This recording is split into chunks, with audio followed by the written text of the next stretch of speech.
In this video, I'm going to show you how to make a jig so you can install handles. The handles that I am installing are T-handles, and these handles are going to be used for 95% of the handles in the kitchen.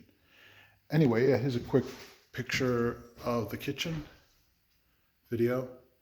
It's coming along okay. I have to wait for a frame for the Lazy Susan over there cracked. Anyway, getting back to this. So what I did was, the frame is 2.5 inches. This is 3 1/4 inches, and this is 3/4 of an inch. So if you minus 3/4 of an inch with the 3 1/4 inch, you have 2.5 inches, and that's the measurement from here to here. So this way I have kind of like a little slide going on.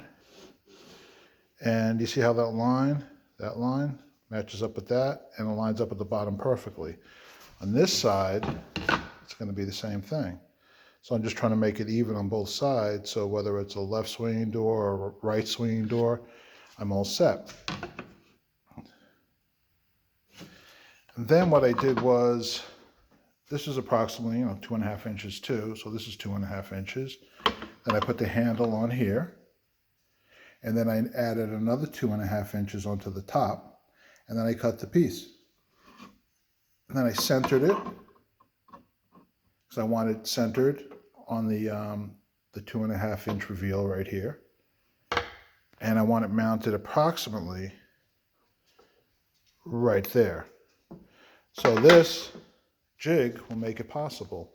So whether it's a left-handed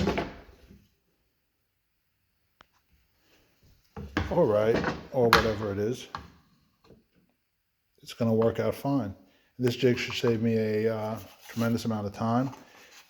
It's just made out of scrap wood. It should work really well, and I'm kind of looking forward to using it. Anyway, I hope this helps somebody. Have a great day. Bye. Stay healthy.